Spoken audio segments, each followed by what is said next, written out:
Seminario Internacional Las Venas Abiertas del Chiapas Contemporáneo. Diálogos socioambientales entre actores. De lo local a lo global.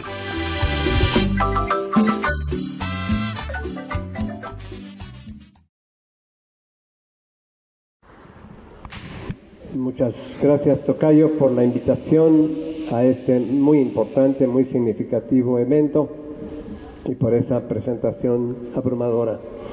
Me toca esta mañana hablar del mundo que están haciendo, del mundo nuevo, pero me he dado cuenta que parece indispensable que tenga que hablar del mundo que está muriendo, porque los muertos no nos dejan ver a los vivos.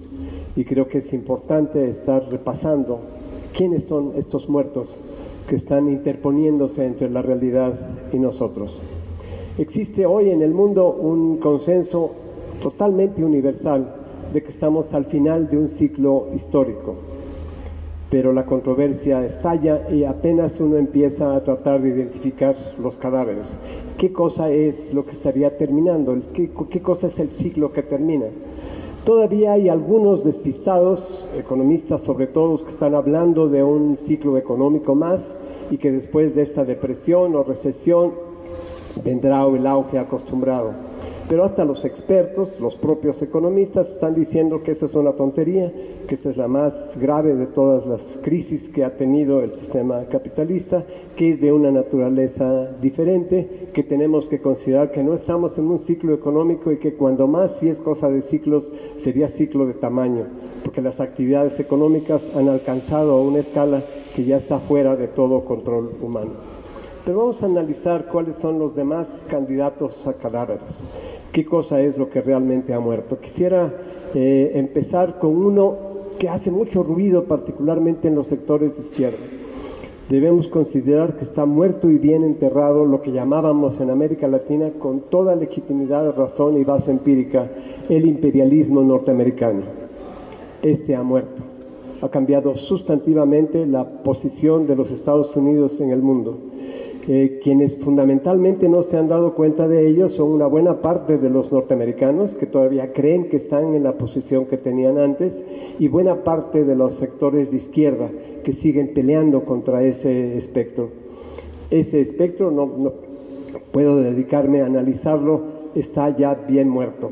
Un elemento más, se dice que será cierto todo esto respecto a la posición económica, política y cultural de Estados Unidos, pero que sigue siendo la superpotencia militar. Y para aquí es relevante recordar una frase de Napoleón. En tiempos de Napoleón se decía lo mismo que se dice hoy de Estados Unidos, que los ejércitos napoleónicos eran más grandes que todos los demás ejércitos del mundo juntos. Y los asesores de Napoleón le propusieron crear el imperio napoleónico con base en ese ejército. Y Napoleón, que era un hombre de poder, que sabía qué cosa era el poder, les dijo sonriendo, una metáfora espantosa, las bayonetas sirven para muchas cosas, menos para sentarse en ellas. Con las bayonetas no se puede gobernar, se puede destruir un país, pero no se le puede gobernar. Como los norteamericanos, por cierto, aprendieron claramente en el caso de Irak. El imperialismo norteamericano está bien muerto, aunque sigue Estados Unidos, sigue siendo un país grandote y cabrón. Un cadáver que también sigue siendo muy discutible es el cadáver del neoliberalismo. Yo creo que uno de los principales promotores del neoliberalismo, el Banco Mundial, lo enterró y bien enterrado desde su informe del año 2007, cuando reconoció que esa política, esa estrategia neoliberal había sido una locura y que era preciso impedirla.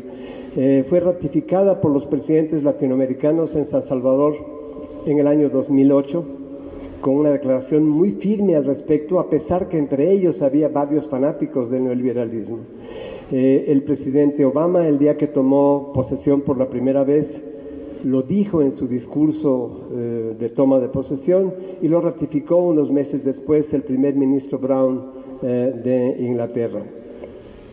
Es un cadáver. Si queremos describir técnicamente cuál es la posición actual de los gobiernos en el mundo entero, debemos utilizar la expresión que alguna vez usamos para calificar, descalificar a la Unión Soviética, cuando decíamos que no era socialismo, sino capitalismo de Estado. Eso es técnicamente lo que hoy caracteriza a los gobiernos de todo el mundo. Lo característico de la estrategia neoliberal era la pretensión de poner la vida social en manos del mercado. Algunas veces esto se decía ideológicamente en términos muy tontos, como aquel funcionario del presidente Bush, del segundo Bush, que dijo: no tengo nada contra el Estado, lo que pasa es que quiero hacerlo tan chiquito que pueda echarlo por el excusado.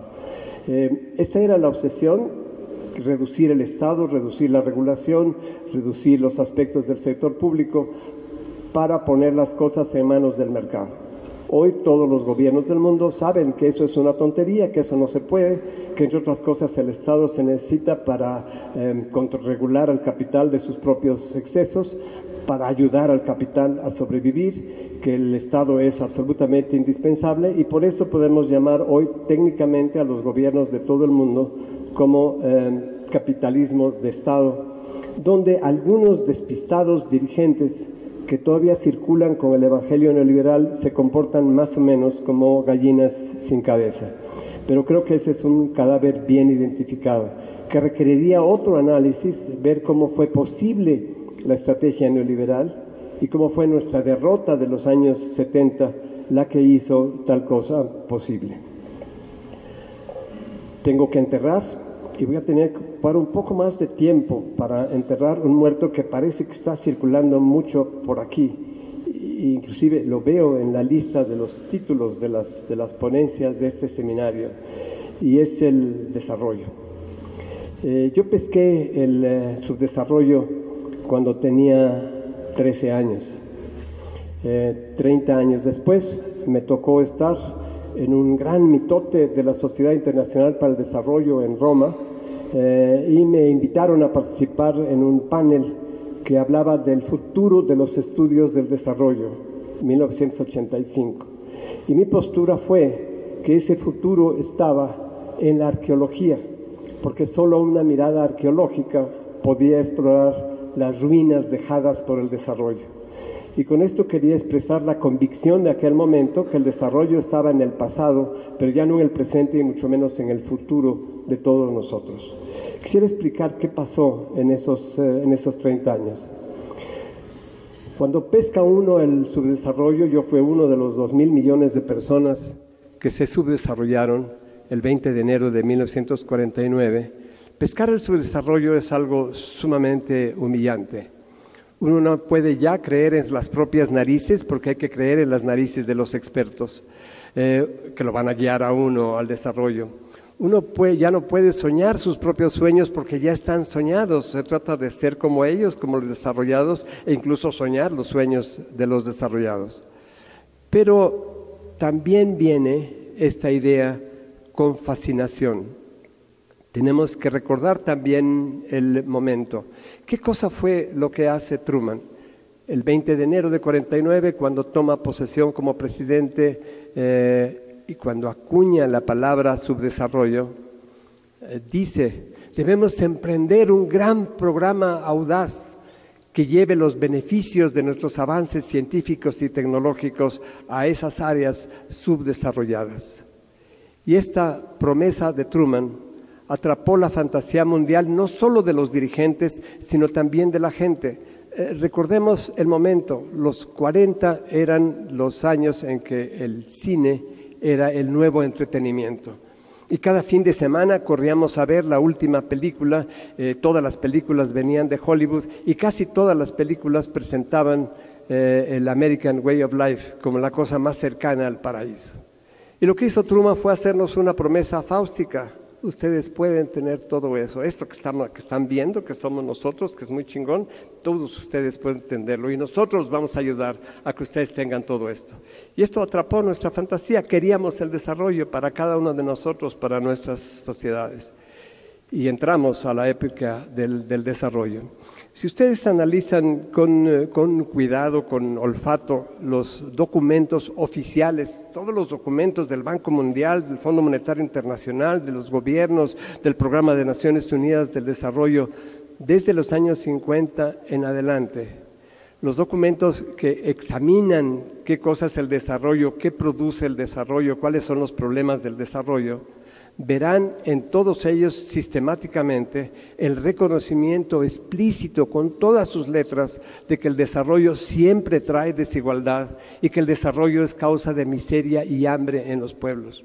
Esto no es algo que descubrieron algunos académicos o algunos analistas, son los documentos oficiales, es un hecho reconocido, abierto, expreso, perfectamente certificado.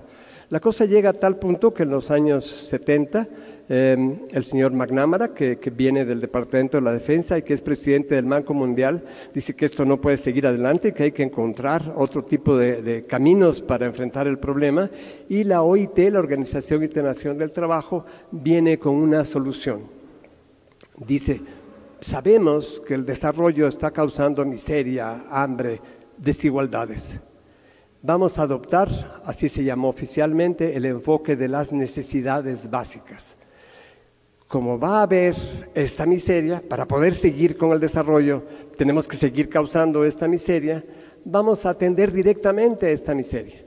Y entonces vamos a adoptar un enfoque en que por lo menos la gente tenga satisfechas sus necesidades básicas. E hicieron los cálculos, dijeron cuántos miles de millones de dólares se necesitaba y mostraron que era enteramente factible que todos los humanos satisfacieran plenamente todas las necesidades básicas antes del año 2000. Por razones que sería largo explicar, el enfoque no fue adoptado y obviamente llegamos al año 2000 con un número creciente de personas sin que sus necesidades básicas fueran satisfechas. En los años 80, que fue en América Latina la que se llamó la década perdida para el desarrollo, muchos de nosotros pensamos que fue la década en que el desarrollo se perdió. Hubo algunas informaciones que nos dijeron qué cosa es lo que estaba pasando. En los años 50, un gran estadístico, Leontief, preparó una matriz muy interesante para decirnos cuántos años necesitábamos los subdesarrollados para ser desarrollados. Y nos dijo este hombre, ustedes, países como México o Brasil, necesitan unos 25 años para alcanzar a los desarrollados. Y si son muy flojos e indisciplinados, como en realidad éramos, van a necesitar 50 años, pero no más de 50 años. Esto quiere decir que para el año 2000 íbamos a alcanzar a los países desarrollados. Como el Banco Mundial necesitaba animarnos a seguir más arduamente el ritmo del desarrollo, nos preparó una nueva estimación. El Banco Mundial publica a principios de los 80 un texto en el que muestra que si Mauritania sigue como va, tardará 2.223 años en alcanzar a los desarrollados. Y que países como México o Brasil no requerirán tanto tiempo, nos bastarían unos 400 o 500 años. Quiere decir que a principios de los 80 nosotros sabíamos que nunca íbamos a ser como ellos, que nunca los íbamos a alcanzar. La otra promesa de Truman no era solo ayudarnos a desarrollarnos, a ser como ellos, sino decir, gracias a que ustedes se van a desarrollar, vamos a tener mayor justicia en el mundo. Dijo, el imperialismo, la explotación de otros países para ganancia extranjera no está en nuestros planes. Nosotros vamos a buscar un mundo mucho más justo, un trato justo y democrático, decía Truman. Bueno, sabemos bien qué pasó. Que efectivamente Estados Unidos se convirtió en campeón de la liberación colonial para sacar a los países de Europa de sus sistemas coloniales en el mundo y para introducir otra nueva forma de colonialismo. Pero lo importante es que sabíamos ya en los 80 qué pasaba con este trato justo y democrático. En 1960, cuando iba a empezar la primera década para el desarrollo, los países ricos eran 20 veces más ricos que los pobres. 20 años después, en 1980, gracias al desarrollo, los países ricos eran 46 veces más ricos que los pobres. Esto nos revelaba a principios de los 80 con toda claridad que esto del desarrollo era un magnífico negocio para los países ricos y un pésimo negocio para los países pobres. Esta era la convicción que prevalecía entre nosotros en los años 80. Esto provocó en mucha gente rabia, frustración, incluso desesperación. La gente empezó a decir, por qué algunos países estamos condenados a estar siempre a la cola, al final, en una carrera que perdimos desde el principio. Y había explicaciones de por qué estábamos así. Y algunos tuvieron las reacciones individualistas. Dijeron, ok, mi país no va a desarrollarse jamás, pero yo puedo desarrollarme. Yo puedo pasar a formar parte de las minorías que disfrutan de los grandes beneficios del desarrollo.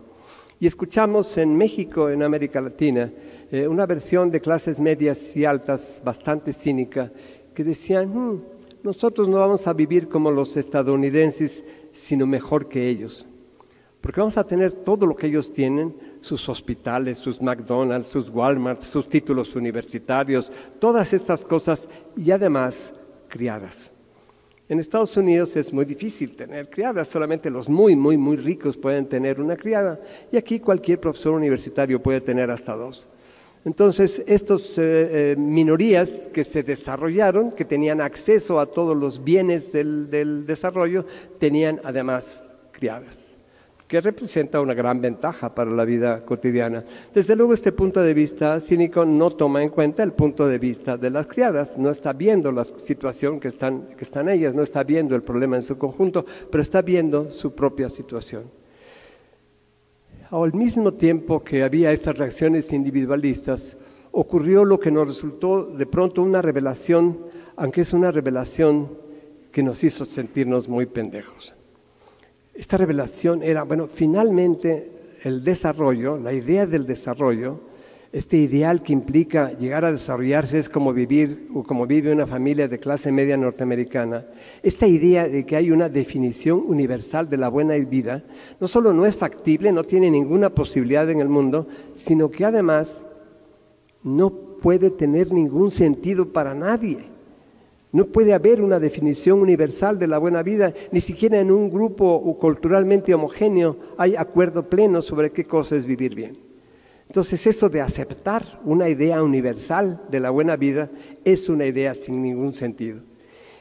Y la revelación implicó otra cosa muy importante, fue ver, pero es que nosotros todavía tenemos nuestras definiciones de qué cosa es vivir bien.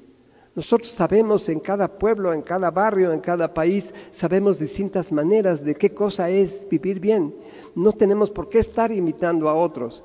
Y además, esa forma de vivir, ese vivir bien que nosotros tenemos, es enteramente factible. Si lo hacemos, en lugar de estar persiguiendo fantasías locas, si nos dedicamos a vivir bien a nuestra manera, eso sí es realista, eso sí es factible. Y empezamos entonces un camino muy claro que implicaba recuperar nuestras propias maneras, tomar de nuevo el destino en nuestras manos y recuperar nuestras propias maneras de vivir bien. Se empezó a hablar en el mundo entero del postdesarrollo. Vivíamos de esa manera, estábamos convencidos que se podía estar más allá del desarrollo. Empezamos a ver el desarrollo en el pasado. Había seminarios internacionales y grandes conferencias sobre el postdesarrollo, sobre qué cosa era estar más allá del desarrollo. Ivan Illich nos invitó a un grupo de personas que platicamos por 5 años en distintos países sobre qué era estar más allá del desarrollo, y al cabo de nuestras conversaciones quisimos compartir lo que habíamos platicado y publicamos un diccionario, el Diccionario del Desarrollo, que intenta desmantelar todos los pilares de la constelación semántica de ese aparato frágil, aunque poderoso, que es el desarrollo. Actualmente, una cosa más. Cuando Truman acuña la palabra subdesarrollo y no subdesarrolla, no éramos subdesarrollados, quiero subrayarlo, era precisamente el momento en estos países que estábamos tratando de recuperar nuestro camino después de la colonización. Gandhi decía en la India, la civilización occidental es una enfermedad curable. No quiero nacionalizar la dominación británica, quiero Hind Swaraj, que es una cosa muy distinta a eso, que quiere decir que India retome sus tradiciones y aspiraciones y su propio camino. Cárdenas en México estaba diciendo, para defender su proyecto, vistos los efectos de la última crisis capitalista, soñamos un México de ejidos y pequeñas comunidades industriales, electrificado y con sanidad, donde las máquinas sean usadas para aliviar al hombre de los trabajos pesados y no para la llamada sobreproducción. Estábamos buscando nuestro propio camino. Fue ese intento nuestro en el sur de seguir nuestro propio camino que se interrumpió al subdesarrollarnos. De eso estábamos tratando de liberarnos en los años 80, de recuperar nuestro camino. Pero en ese discurso de Truman del 49 es el discurso en que declaró la Guerra Fría, que marcaba el contexto del desarrollo. Lo que querían los norteamericanos con el emblema desarrollo es tener un logotipo, tener un lema que permitiera estabilizar su nueva posición hegemónica al cabo de la Segunda Guerra Mundial y que estabilizara esa hegemonía, estabilizara ese dominio con un lema que inclusive los enemigos de Estados Unidos iban a aceptar, como lo aceptaron Stalin y Mao y más tarde Fidel Castro. Aceptaron este lema universal que incluso los antiyanquis adoran, un lema que solamente estabiliza la hegemonía norteamericana. En 1989 acabó la Guerra Fría con el colapso de la Unión Soviética. Los norteamericanos ven alrededor para ver qué lema van a usar ahora para expresar la hegemonía de la superpotencia vencedora. Y ven que el desarrollo es ahora una bandera deshilachada, que ya no está pudiendo seguirse, e inventan otro lema, el de la globalización. Lo que pasa es que ahora, primero, la globalización ya no tuvo el mismo efecto que el desarrollo, primero porque la posición de Estados Unidos había cambiado por completo y segundo porque habíamos aprendido, ya no éramos tan inocentes como en 1949 y los movimientos antisistémicos contra la globalización empezaron inmediatamente. Hoy podría decir que las principales posiciones ante el desarrollo se pueden clasificar con 3 axes. La palabra SACS ayuda como un recurso mnemotécnico para acordarse de cuáles son las posiciones que se tienen ante el desarrollo.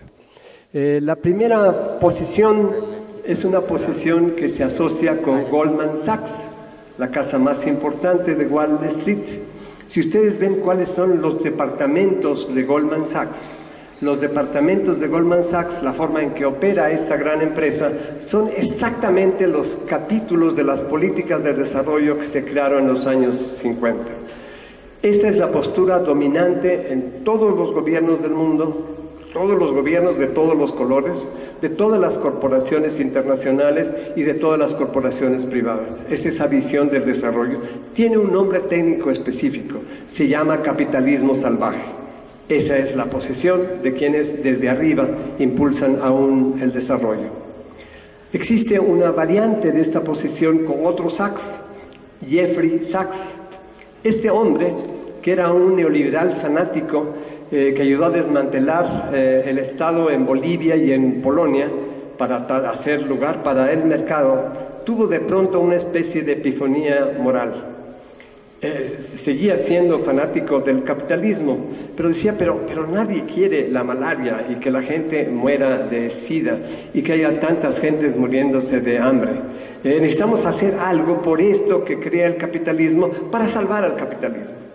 Y entonces, con ayuda de Bono, otros artistas, fundaciones y muchos gobiernos, está haciendo algo que también tiene un nombre técnico, se llama capitalismo filantrópico. Es impulsar el capitalismo y al mismo tiempo repartir algunos bienes, algunos dineros, algunas ayudas técnicas para que no muera tanta gente de cosas que se pueden curar.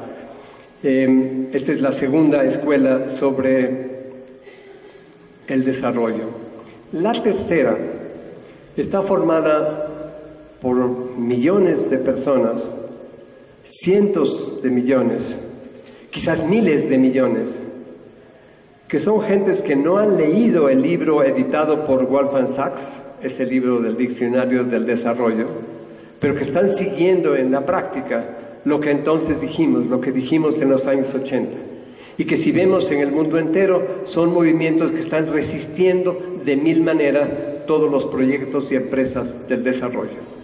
Podemos considerar que, aunque se trata de políticas y actitudes que se siguen impulsando, el desarrollo como mito es un mito en agonía y que podemos incluir con toda claridad en la fila de cadáveres.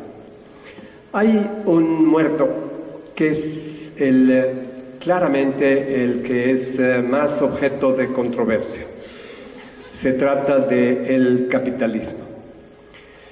Desde hace 20 años, Immanuel Wallerstein, que no es cualquier persona, que fue el presidente de la Asociación Mundial de Sociólogos, que preside la escuela, el Brodel Center de la Universidad de Nueva York, que es un académico sumamente prominente, desde hace 20 años nos dice que el capitalismo entró en su fase terminal y explica cuáles son las contradicciones estructurales por las cuales está claramente en agonía. En realidad, otra serie de analistas están diciendo que la muerte del capitalismo no se asocia tanto con esas contradicciones estructurales, porque el propio Wallerstein dice, sí, ya está en su fase final, pero esta fase final puede tardar todavía 5 o 10 o hasta 30 años. Todavía le cuelga la agonía. Pero hay otros que dicen, esto se aceleró, no por las razones que dice Wallerstein, sino por la locura de los propios capitalistas. Y entonces se utiliza a George Soros, el célebre especulador de Wall Street, que algo sabe de cómo funciona el capitalismo, y que en todos los años 90 estuvo diciendo, hijos, estos babosos fundamentalistas de mercado están matando el capitalismo. En lo que están haciendo con sus políticas y los comportamientos de los capitalistas son los que matan la gallina de los huevos de oro. Parece que Soros tenía razón y que la prudencia que había adquirido el capital, los capitalistas, después de la crisis del 29, se perdió con el colapso de la Unión Soviética, cuando sintieron que tenían todo el mundo para ellos y que podían hacer cualquier cosa. Y realmente se produjo esa muerte. Diríamos que el capitalismo está exhausto. Diríamos que la forma capitalista de producción, las relaciones capitalistas de producción que caracterizan al capitalismo, son todavía la forma dominante en el mundo. La mayor parte de la producción del mundo se realiza en los términos de ese modo capitalista.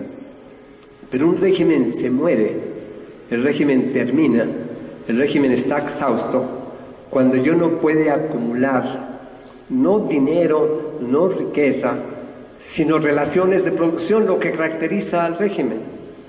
Y esto es exactamente lo que estaría ocurriendo en este momento con el capitalismo, que ya no puede acumular relaciones de producción capitalistas. Este es el problema. Describirlo es un problema técnico bastante complejo, que quizás no podría hacer esta mañana aquí, pero que quisiera utilizar una imagen para representar lo que está pasando. Vivimos en un mundo de zombies controlados por vampiros.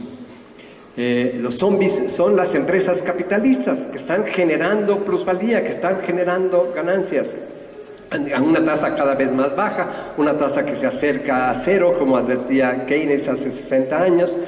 Está acercándose a esa tasa cero de ganancia el capital.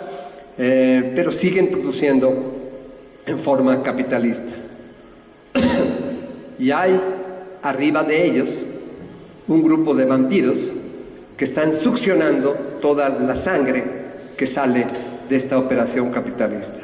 Estos vampiros se les ha estado llamando en América Latina y en otras partes son los extractivistas. Son gentes, grupos excapitalistas, gentes que salen de la operación capitalista, que acumulan ganancias en la operación capitalista y que están apelando al despojo abierto, no a la forma capitalista de operar. Ni siquiera no creo que con lo que dice Harvey, que sea una forma de acumulación originaria.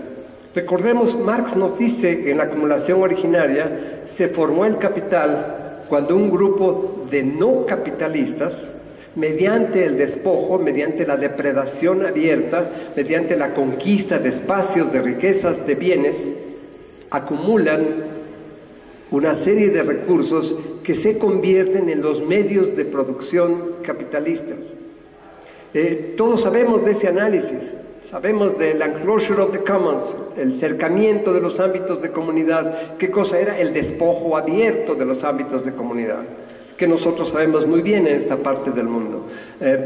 Privada en propiedad privada, privado viene de privar, de despojar. Eso es lo que constituye la propiedad privada. Le quito algo a alguien y una vez que le he quitado algo a alguien, tengo la propiedad privada. Y es una propiedad privada peculiar, distinta a la propiedad privada anterior. Es una propiedad privada que tiene una cualidad específica. Son medios de producción que en la manera capitalista de operar valorizan la fuerza de trabajo y generan una plusvalía, esa ganancia. Entonces la acumulación originaria implica, sí, despojo, hago una depredación, me apodero de tierras, de recursos, de cualquier cosa y convierto eso en medios de producción con relaciones capitalistas de producción. No es eso lo que está pasando ahora. Por eso la acumulación originaria, que nunca se detuvo, que siguió habiendo despojos todo el tiempo de la vida del sistema capitalista, lo que pasaba es que si la acumulación originaria era el 100% antes del régimen capitalista, empezó a tener una importancia decreciente hasta ser casi insignificante, esa forma de acumulación originaria. Lo que hoy ocurre es que se utilizan formas precapitalistas, el despojo a sangre y fuego, el despojo abierto, el despojo que representa una desposesión brutal de todo tipo de recursos y de personas, pero no pueden ya crear relaciones capitalistas de producción. Ya no es acumulación originaria, se ha agotado el sistema en ese sentido específico. Y yo quisiera mencionar, porque no podemos tampoco analizarlo en detalle, que esto implica, desde mi punto de vista, tres tipos distintos de extractivismo.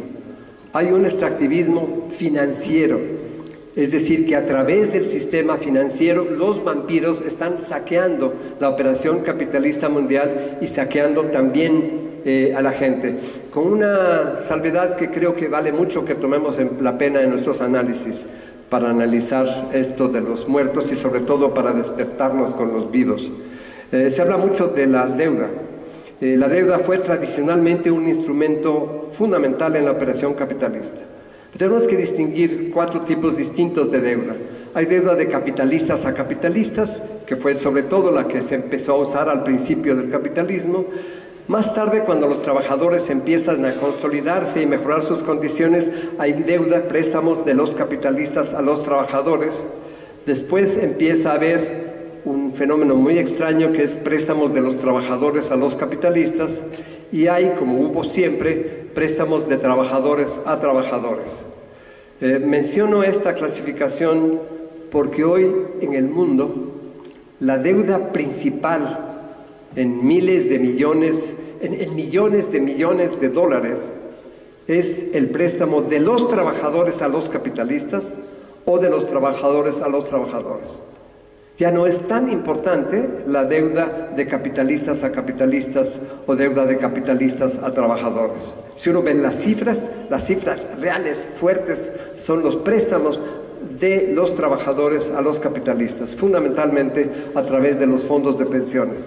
Inclusive esto lo estamos viviendo porque buena parte de las empresas, como la que se analizó aquí ayer, la de Mareña Renovables, eran sí algunos capitalistas, pero fundamentalmente fondos de pensiones, trabajadores holandeses o australianos que estaban depredando en el istmo, sin que esos trabajadores holandeses y australianos sabían lo que pasaba con su dinero. Son préstamos que hacen los trabajadores a los capitalistas.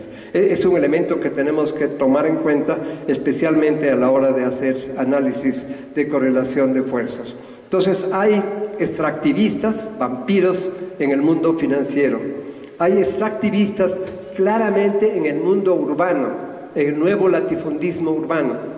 Cuando López Obrador le vende el centro histórico de la Ciudad de México a Slim, estamos creando ese tipo de operación que no es exactamente un mecanismo capitalista de generación de plusvalía, sino que es una forma extractivista de recursos. Es el nuevo latifundismo urbano que está por todas partes del mundo. Y tenemos finalmente el que todos conocemos, el que se ha llamado extractivismo en América Latina, que es el de las minas y el suelo y demás. Yo diría que en las condiciones actuales, ante el agotamiento terrible del capitalismo y terrible porque la forma en que se despide del mundo es una forma inmensamente destructiva y decir que se acabó el capitalismo no es una buena noticia, porque lo que se prepara en su lugar es mucho peor que el capitalismo. Yo diría, en esta fase exhausta del capitalismo, su mejor esperanza hoy está en los gobiernos izquierdistas, muy claramente en los de América Latina. Está en los gobiernos de Venezuela o Ecuador o Bolivia o Brasil, que están ofreciendo la mejor oportunidad al capitalista de tener todavía una cierta pequeña expansión. Algunos de ellos lo dicen con bastante cinismo. Álvaro García Linera, el vicepresidente de Bolivia, cuando estuvo aquí entre nosotros en México, lo dijo con toda claridad: pues claro que en Bolivia seguimos con la explotación capitalista, claro que se está produciendo ese excedente de plusvalía en todo el país, y claro que nuestras alianzas con las transnacionales aumentan esa explotación. La diferencia está que nosotros ese excedente lo estamos devolviendo a la gente en la forma de programas sociales. Es decir, es un sistema en que prolonga el régimen capitalista de explotación con el pretexto, nunca cumplido cabalmente, de realizar programas sociales.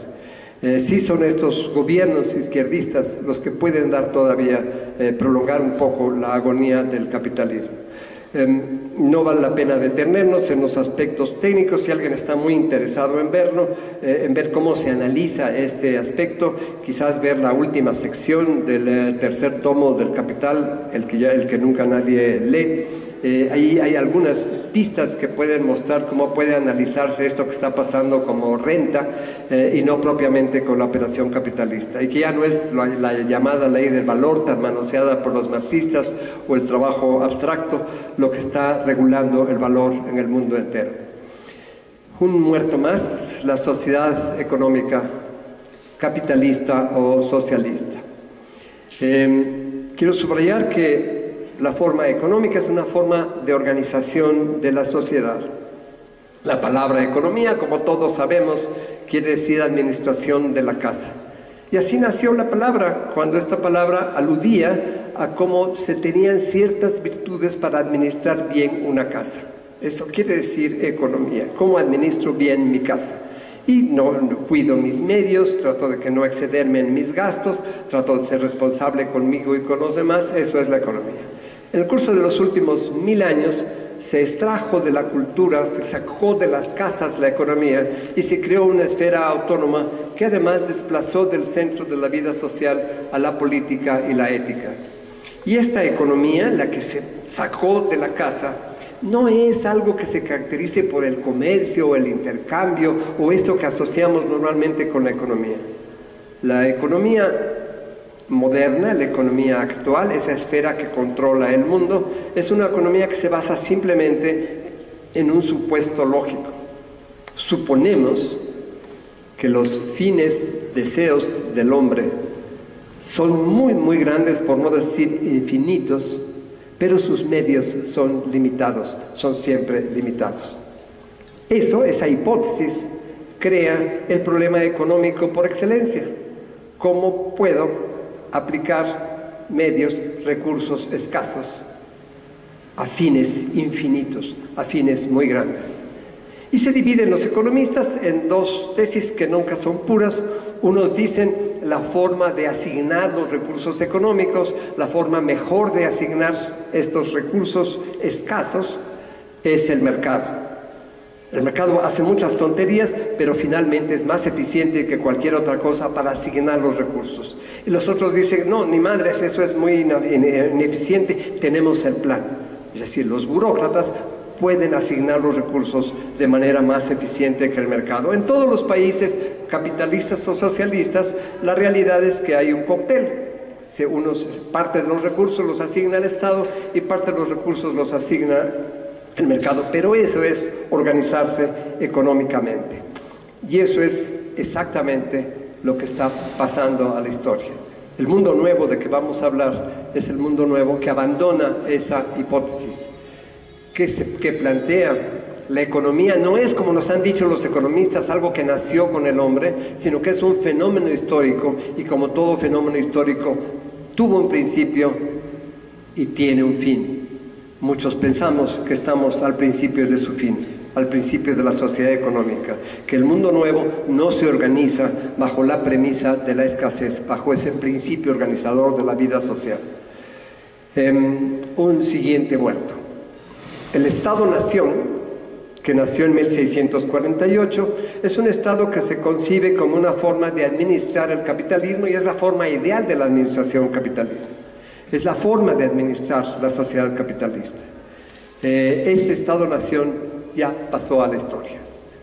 La función principal del Estado-Nación, ese régimen político específico, era administrar la economía nacional, administrarla para el capital.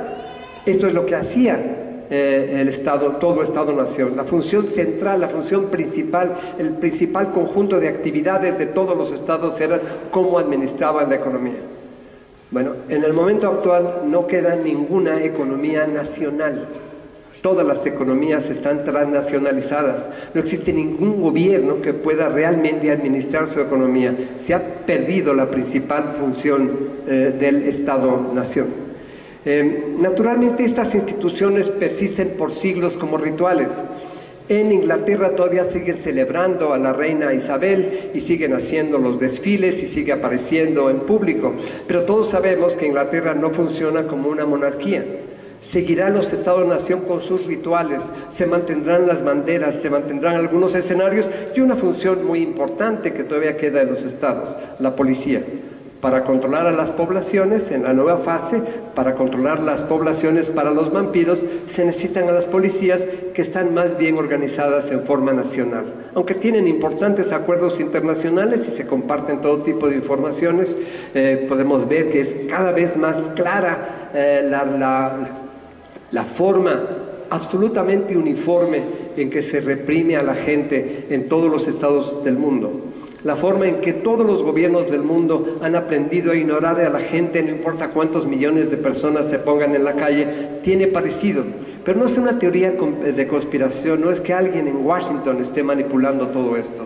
Es que son gobiernos en pánico que reaccionan instintivamente frente a la situación, frente a lo que la gente está haciendo en el mundo entero, que podemos decir que es una insurrección. El Estado-Nación ha desaparecido. No puedo entretenerme, pero voy a hablar más de esto enseguida. No puedo entretenerme en la muerte del individuo, en que las sociedades hiperindividualistas como la norteamericana ya no soporta esa camisa de fuerza y ante lo que representa están teniendo que vivir con Prozac y otros antidepresivos. Y no puedo plantear lo más importante de lo que está muriendo. Realmente el punto absolutamente central es que estamos viviendo el fin del patriarcado. Lo que vivimos es el colapso de la civilización patriarcal que tuvo su última forma en el capitalismo. Quisiera hablar, antes de dedicarme a lo que más nos interesa, de otro muerto que es el de la modernidad. Vivimos en la posmodernidad, que no es lo que está después de la modernidad, sino que es una condición de los modernos cuando se dieron cuenta que el paradigma en que confiaban, las verdades en que confiaban, que ya la física de Newton y el reduccionismo cartesiano y el estado de Thomas Hobbes y el capitalismo, que ya no funciona. Durante un tiempo los científicos sociales dijeron, no, más dosis de la misma medicina, más desarrollo, más progreso, más de todo esto va a resolver el problema. Ahora ya saben que todo eso no sirve. Y entonces se trata de un grupo, sobre todo los científicos sociales, al fin dijeron, bueno, sí es cierto, esto ya no sirve. Entonces están desesperados buscando un nuevo paradigma, pero que todavía no lo encuentran. Quiero subrayar que nunca lo van a encontrar, porque lo están buscando donde no está. Y lo están buscando precisamente con el sistema de conceptos y racionalidades que ya murió. Ese paradigma es la manera de pensar característica de la modernidad. Esa manera que hizo el colonialismo, que hizo todo este desastre que vivimos, es una manera de pensar que no sirve para examinar lo que ocurre y mucho menos para construir el mundo nuevo. Y los científicos sociales, la ciencia que está dedicada a esto, está básicamente trabajando con ese tipo de instrumentos metodológicos, con ese tipo de paradigmas, con ese tipo de racionalidades y de conceptos que nunca les va a dar ni siquiera una pista lejana sobre la forma de entender lo que pasa y sobre todo de construir algo nuevo. Para muchos de nosotros, en este mundo nuevo de que hablamos, cada vez que vemos algo que suene a ciencia, nos echamos a correr.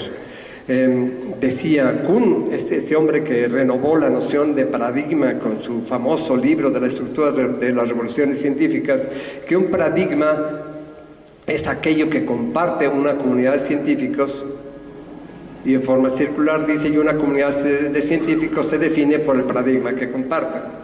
Entonces, nuevo paradigma para el mundo nuevo, algo que acuerde a un grupo de científicos, ni madres. Esos científicos en su conjunto están básicamente al servicio del sistema, ese sistema que está muriendo y que necesitamos que muera para que no nos imponga su horror.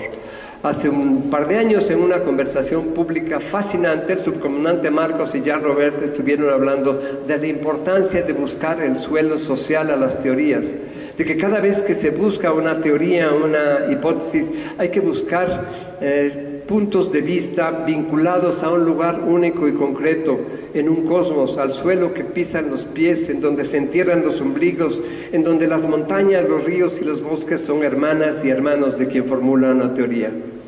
Recordaron que teoría para los griegos, teoría, era un festival, un espectáculo que podía ser de ideas o de autores, y el teatrón, que es el antecedente de la palabra teatro, era el lugar de este espectáculo, festival intelectual.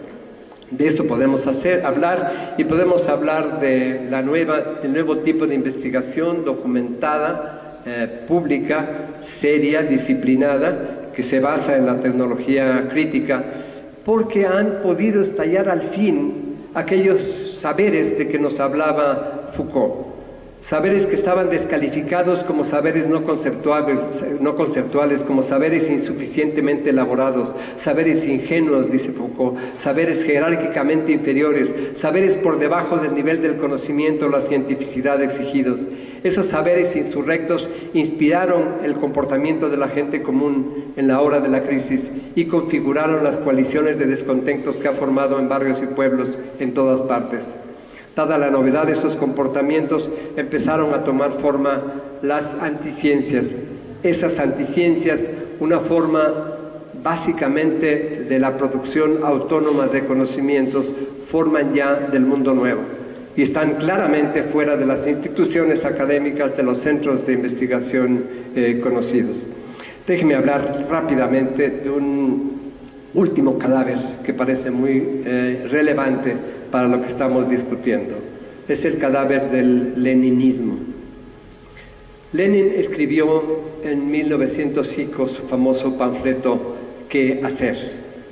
Es un panfleto que desde mi punto de vista dominó todo el siglo XX. Lenin escogió cuidadosamente el título, era también el de una novela de Chernyshevsky, el autor que más le gustaba a Lenin, su autor favorito, y es una novela en que un hombre nuevo de la inteligencia destruye el orden antiguo y gobierna autocráticamente para establecer la utopía social. La idea de que el conocimiento superior, la instrucción autoritaria y la ingeniería social pueden transformar a la sociedad recorre ambos trabajos. Las principales metáforas de qué hacer son el salón de clase, el cuartel y la fábrica. El partido y sus agitadores locales actúan como maestros de escuela, como mandos del ejército revolucionario o como capataces de fábrica. Dice Lenin, sin una docena de líderes probados y talentosos, entrenados profesionalmente, escolarizados por una larga experiencia y que trabajen en perfecta armonía, ninguna clase de la sociedad moderna es capaz de conducir una lucha decidida. Lenin quiere traer a los trabajadores al nivel de los intelectuales, pero solo en lo que se refiere a las actividades partidarias. No considera viable ni conveniente hacerlo en otros aspectos. Los intelectuales, además, no deben degradarse al nivel de las masas. Esta actitud contribuye a explicar lo ocurrido en 1917. En enero, Lenin dice, mi generación, sabemos que viene una revolución, pero mi generación no va a poder verla. Quiere decir que no logra olfatear la revolución que estalla un mes después. Entre agosto y septiembre escribe El Estado y la revolución, tampoco ve la revolución que está en octubre. No logra anticipar lo que pasa un mes después. Escribe Lenin en esas circunstancias: el proletariado necesita el poder del Estado, la organización centralizada de la fuerza, la organización de la violencia, para el propósito de guiar a la gran masa de la población en la tarea de organizar la economía socialista. Lenin o los bolcheviques apenas participaron en las revoluciones de febrero y octubre, pero capturaron su producto una vez que fue un hecho consumado. Los bolcheviques encontraron el poder tirado en la calle y lo recogieron, dice Hannah Arendt. E.H. Cart, que escribió el mejor estudio sobre la época, los primeros más completos estudios del periodo, dice que la contribución de Lenin y los bolcheviques al derrocamiento del zarismo fue insignificante. El bolchevismo ocupó un trono vacío. El diseño de Lenin era inútil para hacer la revolución y hasta para anticiparla, pero era indispensable, como Stalin sabía mejor que nadie, para ejercer la dictadura del proletariado. Ahí está el meollo del asunto. No puedo detenerme más en lo que significa la forma en que dominó nuestra manera de pensar en la izquierda y en la derecha, esta manera leninista de pensar el mundo, la ingeniería social. Desde arriba, desde el techo de los intelectuales y los dirigentes, una vez que tomamos el poder del Estado, el Estado es un instrumento que puede usar cualquiera. Será un Estado fascista si lo toman los fascistas, revolucionario si lo toman los revolucionarios, demócrata si lo conquistan los demócratas. Pero el Estado se ve como algo inocente, que conviene tomar en las manos para poder hacer la revolución. Que basta cambiar allá arriba a los dirigentes para que poder satisfacer las necesidades del pueblo. Que quitamos a un Peña y ponemos a un cualquiera, ustedes conocen los nombres alternativos, y con esto ya resolvemos los problemas de la sociedad. Es muy claramente el Marx el que analiza la Comuna de París, el que nos señala con toda claridad que esos aparatos son para la dominación, son para el control, son para el servicio de la sociedad capitalista, no pueden ser utilizados por los revolucionarios y para la revolución. Hay que desmantelar todos esos aparatos de Estado. Esto es lo que la gente ha estado descubriendo y haciendo en su creación de un nuevo mundo. Están creando ese nuevo mundo a su manera, en sus condiciones, en una libertad regulada por los principios del derecho consuetudinario, en la rearticulación de la vieja triada persona, herramienta y sociedad. Quizás la expresión más radical de los zapatistas es aquella expresión que dijeron: nosotros los zapatistas solo somos hombres y mujeres ordinarios, comunes y corrientes, y por eso somos inconformes, rebeldes y soñadores. Linda frase, dice uno, pero ¿qué? Esa señora gorda que está saliendo de Walmart con su bolsa llena de porquerías, ¿esa es rebelde y soñadora e inconforme? Y sí, dirían los zapatistas. Lo que pasa es que muchas veces en la gente común la rebeldía y el sueño se encuentran en estado latente, porque en sus condiciones reales tienen que someterse a los vientos dominantes, tienen que correr con los vientos que corren, porque no tienen otras condiciones. Pero es una capacidad de rebeldía que está allí y que en cualquier momento estalla.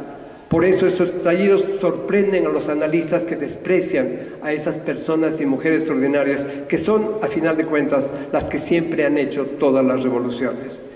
Este es el momento en que nos encontramos, cuando esas personas ordinarias están realizando en el mundo entero una revolución profunda, apoyadas en tres pilares clásicos: la amistad, la esperanza y la sorpresa. Podemos afirmar confiadamente que se ha producido ya una práctica social que es a la vez teoría. Mientras los científicos siguen buscando en sus cubículos el nuevo paradigma, las nuevas teorías, las nuevas hipótesis, hay una práctica real, hecha por hombres y mujeres ordinarios, y esa nueva práctica es ya una nueva teoría, representa la teoría de la nueva sociedad. Ese es el paradigma que tanto buscan los académicos. Ya está allí, pero resulta invisible para quienes están atrapados en los anteojos de las categorías formales en que han sido educados. Las palabras son puertas y ventanas de la percepción. Según las palabras que usamos, así experimentamos el mundo.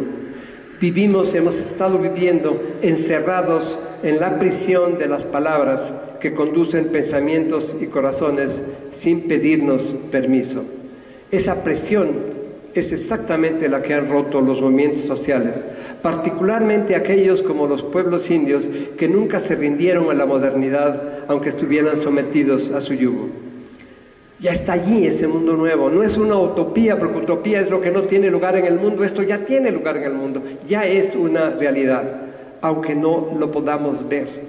Aunque sigue siendo una realidad masiva de que involucra a miles de millones de personas, pero no lo vemos porque tenemos los anteojos de antes, los anteojos que solo nos permiten ver el mundo viejo. Hay quienes siguen esperando las revoluciones del siglo XX, las revoluciones que siguen el modelo que inventó el Papa Gregorio VII en el siglo XII, que fue el primero que concibió la reforma total del mundo con la ingeniería social de arriba para abajo. Seguimos esperando ese tipo de cambios, ese tipo de procesos y las revoluciones nuevas. Esta revolución en la que estamos es una revolución de un sentido completamente distinto. Para aprender a verla tenemos que forjar nuevas palabras o darle nuevo sentido a las viejas. Y en este sentido, en este mundo nuevo, cuando todos nosotros estamos viendo resistencias por todas partes del mundo, tenemos que darnos cuenta que la única forma de que una resistencia tenga éxito, resistencia a una minería, a una plantación de palma africana, a un nuevo destrozo del ambiente, a un nuevo destrozo de la población, la única forma de resistir a todos esos horrores es crear al mismo tiempo algo nuevo. No se trata de resistir para permanecer en el mismo lugar, eso está condenado inevitablemente al fracaso. Se trata de decir un no vigoroso y en el mismo momento del no vigoroso a lo que se resiste, se está así afirmando un sí muy fuerte de algo que es nuevo. La gente lo está haciendo. Tenemos que acercarnos a ella con ojos frescos para ver realmente lo que hace. Quizás lo más importante es ver cómo lo que define su comportamiento, y esto lo mismo entre los pueblos indios que en el centro de la Ciudad de México, es una palabra que inventaron dos intelectuales indígenas oaxaqueños, un zapoteco y un mije, la palabra comunalidad. Comunalidad es lo que define una manera de ser. No es la comunidad, es todo lo que está atrás de la comunidad, está atrás de ciertas comunidades. Es una palabra nueva, es un neologismo que ellos inventan para poder compartir con otros lo que son. Esta comunalidad es un modo de ser, en donde implica muy claramente esta comunalidad, es una comunidad que incluye naturalmente a la Madre Tierra, que no es para ellos una linda metáfora, sino que es una descripción empírica de su conexión del cordón umbilical que sienten con esa porción del universo que tienen la responsabilidad de proteger y de cuidar. De la misma manera que no se puede poseer o comprar y vender, como decía John, a la madre, de la misma manera es preciso cuidarla, es preciso protegerla, porque se sabe que es una madre nutricia, es la madre que nos alimenta. Se trata de formar nuevas comunalidades en las ciudades, basados la sustancia que los forma es ahora la amistad, no la ideología. Se trata de forjar la autonomía, y permíteme decir rápidamente tres palabras de Domingo para entender bien lo que es la autonomía. Podemos hablar de ontonomía, como en ontología, cuando sabemos que cada uno de nosotros está regulado por la propia cultura. Autonomía es ser regulado por la cultura de uno. Cuando uno nace dentro de una cultura y en esa cultura lo hacen a uno como individuo o como comunidad, lo hacen a uno de una manera o de otra. Esa es autonomía, ser regulado por la tradición. Autonomía es esta generación consciente de las reglas impuestas por la tradición, cambia estas reglas. Y dice, a partir de ahora vamos a tener otras reglas. Una de las mejores tradiciones de los pueblos indígenas es la tradición de cambiar la tradición de manera tradicional. Ninguno de ellos es como era antes, como era hace 500 años, pero siguen siendo lo que son porque han estado cambiando sus tradiciones de manera autónoma. Por citar un ejemplo, en Oaxaca, por miles de años, las mujeres no tenían acceso ni a las asambleas ni a los cargos de las comunidades. Era solamente para hombres. En los últimos 20 años, un montón de comunidades oaxaqueñas toma la decisión, una asamblea de hombres toma la decisión autónoma en la asamblea de que a partir de ahora las mujeres sí pueden asistir a las asambleas o sí pueden ocupar cargos. Es claro que no es que estos hombres tuvieron de pronto una epifanía moral y decidieron, ahora sí vamos a aceptar a las mujeres. Es claro porque son la lucha de las mujeres que han estado cambiando estos términos de relación en la sociedad y provocan esta decisión autónoma en un fenómeno que en Oaxaca estamos llamando la feminización de la política, cuando las mujeres toman el liderazgo en los procesos de cambio. Estamos hablando de la segunda forma de actuar, autonomía, decisión autónoma de esta generación que se vuelve autonomía para la siguiente generación. Y hay otra tercera forma, la heteronomía, es decir, nos imponen reglas desde arriba, nos las impone el Estado o nos las impone el mercado. En la sociedad moderna, las gentes han tendido naturalmente a estar reguladas cada vez más por la heteronomía, se reduce la esfera autónoma y se reduce incluso la esfera tradicional de la autonomía. El mundo nuevo representa un resurgimiento, una reafirmación muy clara de la autonomía y de la autonomía y una resistencia abierta a todo lo que representa la heteronomía. Una observación importante: ¿qué hacer frente a la ley? La ley típicamente es heteronomía. Un pequeño grupo de personas formó las leyes y aún uno no puede saber lo que está bien o está mal en una sociedad porque hay que preguntarle al abogado si eso se puede hacer o no se puede hacer. Solamente los expertos conocen las normas. Pero creo que hay más importante que eso de que es una minoría y que pocos las conocen. Creo que lo más importante es recordar lo que también nos dijo Foucault. Las leyes, todas las leyes, están concebidas, formuladas, establecidas y aplicadas para que un pequeño grupo pueda violarlas con impunidad y a la mayoría nos frieguen con la aplicación de esas leyes. Tenemos que saber que ese es el diseño de las leyes para saber qué hacemos con ellas y frente a ellas. Esa es una forma heterónoma de dominarnos. No es que se haya perdido de sentido todo valor del derecho, pero tenemos que saber cuál es la naturaleza de ese régimen de derecho actualmente desaparecido en la práctica en nuestro país.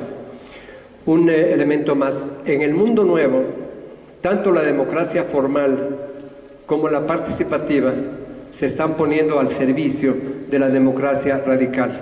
El principio es: la democracia tiene que estar en donde la gente está, no allá arriba. Tiene que estar en donde la gente puede tomar las decisiones. Esto que estamos llamando democracia radical es la nueva manera de existir en ese mundo nuevo. Dos palabras que crean problema hablar en el mundo nuevo. Clase social es una categoría técnica que nos permite muy bien describir las condiciones de la sociedad moderna, de la sociedad capitalista. Pero también clase es una palabra que expresa una denuncia. Con la palabra clase denunciamos la opresión, la explotación de una clase por la otra. Esto mismo lo podemos aplicar a la palabra género. Género es una palabra que permite describir condiciones de las sociedades, pero también es una denuncia de la histórica opresión de la mujer por el hombre.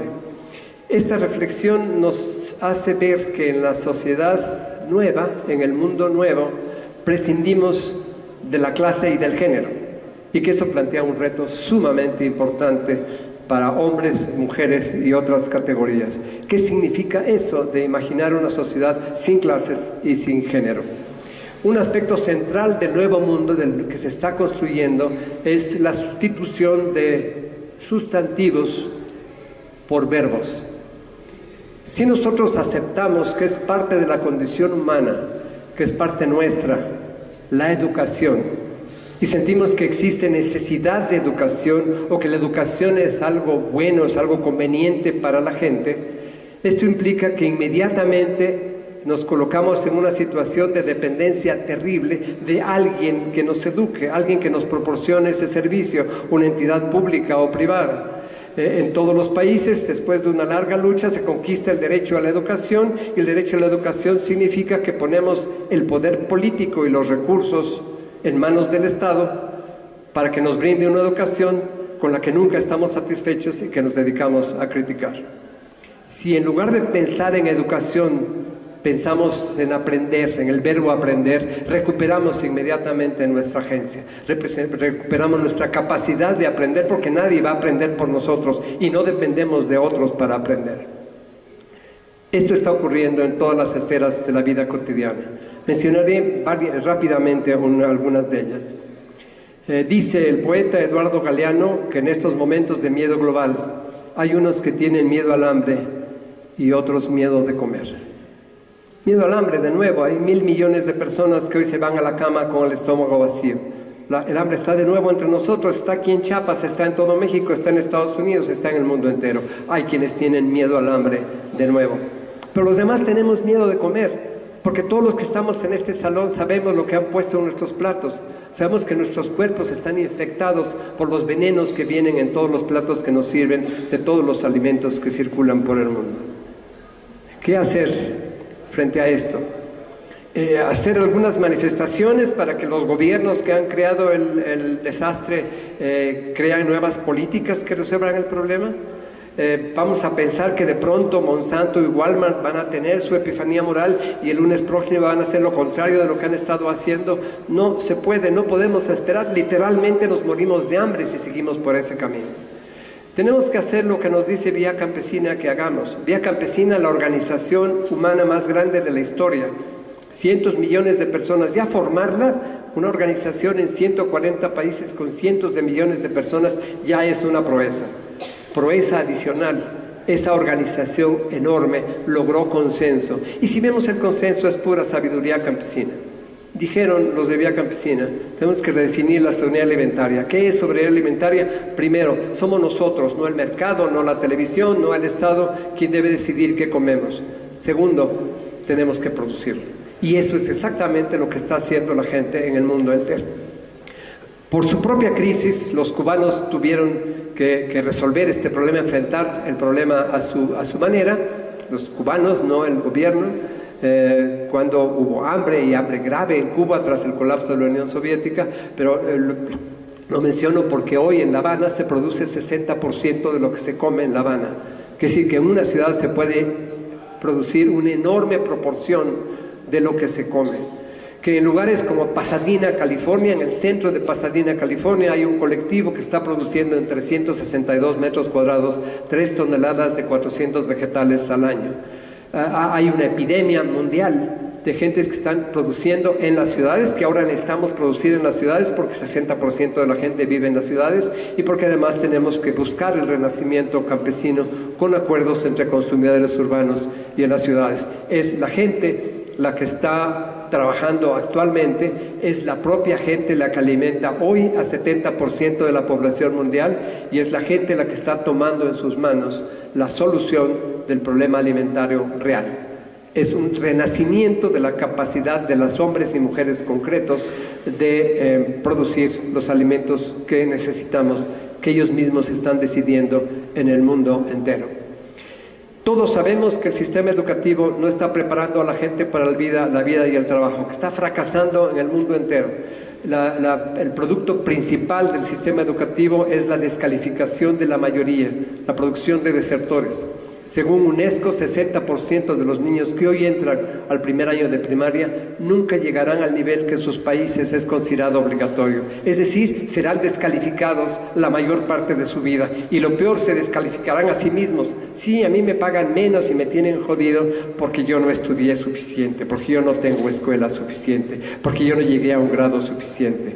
Eso hace la escuela. Y los que con enormes esfuerzos llegan hasta el final de la escalera educativa y tienen no solo la licenciatura, sino su maestría y su doctorado, salen y encuentran que después de 20 o 25 años de estudiar no van a poder trabajar, no van a encontrar el empleo en aquello que estudiaron. Un informe de la CEP y la UNAM dice que solo 8% de todos los graduados de las universidades mexicanas va a poder alguna vez trabajar en aquello que estudió. La educación no funciona. Y podemos dedicar la vida entera a reformar la educación y acabar al final de nuestra vida con una nota de pie de página en un libro de texto. No podemos reformar ese monstruo. Pero podemos mañana temprano crear condiciones para aprender.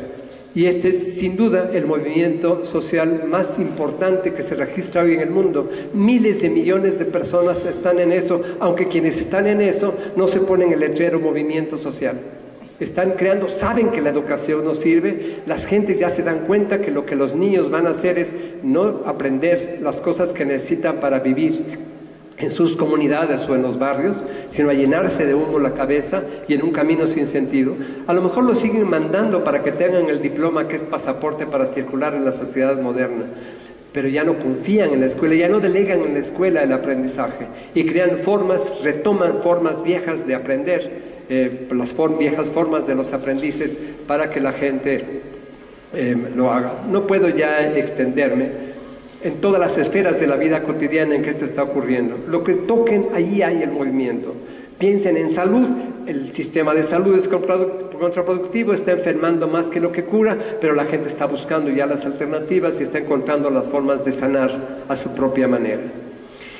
Y si de esto se trata el mundo nuevo, y si Kuhn tiene razón que en lugar de usar la palabra paradigma debemos usar la palabra ejemplo compartido, que es una linda expresión, se trata de que busquemos algún ejemplo que nos guste y veamos si podemos compartirlo, pues tenemos aquí en Chiapas a la vista el ejemplo, porque todas estas cosas del mundo nuevo de que estamos hablando están en la zona zapatista. Porque ahí está lo que queremos decir con el mundo nuevo cuando decimos que allí no hay propiedad privada, que no hay nadie explotando a otra gente, que se ha roto el espinazo del sistema patriarcal, aunque subsistan obviamente huellas de machismo, que existe un altísimo grado de autosuficiencia en la producción de alimentos, en la producción de las propias formas de aprender, en la producción de las propias formas de sanar, en las propias condiciones de vida, en las condiciones generales de vida de la gente. Tenemos el ejemplo a la vista, que lo podemos tomar como horizonte, no para duplicarlo, no hay forma de duplicar la experiencia zapatista en el centro de la Ciudad de México o en la Sierra Norte de Oaxaca, pero se trata de poder inspirarse y saber que hay un nuevo horizonte, podemos verlo como un arco iris con sus colores brillantes y difusos, para saber que tenemos un ejemplo que podemos compartir y que nos sirve para poder hablar del mundo nuevo y poder verlo en nuestra realidad, ver cómo se extiende por todas partes. Y en esto, desde luego, tenemos que hablar de lo que ya no me da tiempo de hablar, que es de la relación intercultural, del pluralismo radical, de la posibilidad de aceptar hospitalariamente la otredad del otro y de saber que tenemos que aceptar la relatividad cultural, que no es el relativismo, y hablar seriamente de la esperanza en vez de la expectativa, que esperanza no es la convicción de que algo va a pasar de la manera que uno piensa, sino la convicción de que algo tiene sentido independientemente de lo que pase. Y tenemos que hablar de la sorpresa, porque estamos regresando del futuro. No estamos trabajando en función de alguna tierra prometida de cualquier color, tamaño o sabor. Estamos hablando, recuperando el presente y haciendo un presente de transformación. Cuando evitamos la separación entre medios y fines, así eliminamos la economía, hacemos que la forma de la lucha sea ya el resultado de la lucha, que no son dos cosas, vamos a luchar y hacer estas cosas para que después, más adelante, tengamos esto o aquello. Vamos a hacer que la lucha actual tenga la forma del resultado. Si queremos una sociedad en que no haya violencia, vamos a hacer una lucha no violenta, y así en todos los demás aspectos de la lucha. Y un aspecto muy importante, que al recuperar nuestra agencia personal y nuestra capacidad de actuar, la amistad, que era una categoría histórica y política de enorme valor en el pasado, toma de nuevo sentido. Las nuevas formas de la comunalidad están teniendo como argamasa, como sustancia, como una manera de existir, la amistad. Es la amistad la que está en una medida muy importante guiando los pasos de quienes están construyendo ese mundo nuevo. Gracias, amigo Gustavo, por haberme traído aquí. Muchas gracias.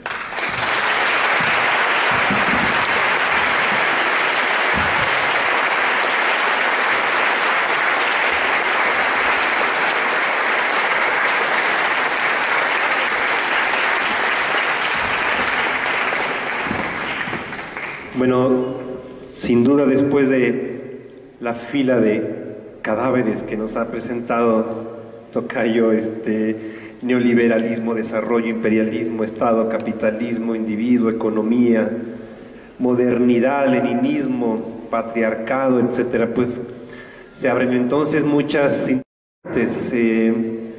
¿Cuál es esta tendencia? ¿Cuál es esta salida? ¿Es esta autonomía? ¿Cómo vamos a plantear también los nuevos caminos? Y solamente para comentar que, si bien ahorita vamos a abrir una ronda de participaciones y de preguntas y de reflexiones, vamos a alargar un poquito el inicio del receso. Saber que después de este momento tendremos la discusión también y la reflexión con las organizaciones campesinas, indígenas, en donde pues la pregunta también va a ser para ellos. Si estamos hablando del fin de este Estado y su papel, ¿todavía le apostamos a los procesos político-electorales, sí o no? ¿Es la autonomía? ¿Es la gestión de nuevas alternativas locales? ¿Por dónde? ¿Por dónde va la bolita en los siguientes años? Y como decía también al inicio, en la tarde tendremos una sesión de análisis político, social, de coyuntura, donde compartirán la mesa distintos invitados, entre ellos Joan Martínez Alier, Gustavo Esteva, Daniel Villafuerte, que están aquí presentes, Gaspar Morquecho, Fernanda Paz, Guadalupe Cárdenas, para discutir precisamente y hacer un análisis de los distintos tópicos de la coyuntura actual y por dónde le vemos. Entonces tendremos un espacio para la gente de las organizaciones campesinas indígenas y otro momento para otro tipo de actores que desde distintos ángulos también nos podrán dar su opinión y podremos interactuar más. Entonces tampoco querramos ni tampoco esperemos que en esta sesión acabemos toda la discusión. Seguro ahorita que diga quién quiere hablar se van a levantar muchas manos, así es de que les voy a pedir por favor a los compañeros, compañeras que con el micrófono, si nos ayudan ahí. Vamos a abrir primero una ronda de unas 5 participaciones, por favor breves, en donde hagan su planteamiento y su pregunta o su reflexión. Cuando ya se alarguen mucho, porque muchos van a querer hablar y también nos queda muy poco tiempo, les voy a hacer así, entonces váyanle concluyendo para no alargarse demasiado, y luego abrimos otra ronda de otras 5. Le damos a Tocayo el micrófono para sus respuestas, luego otros 5 y así. Entonces, iniciamos.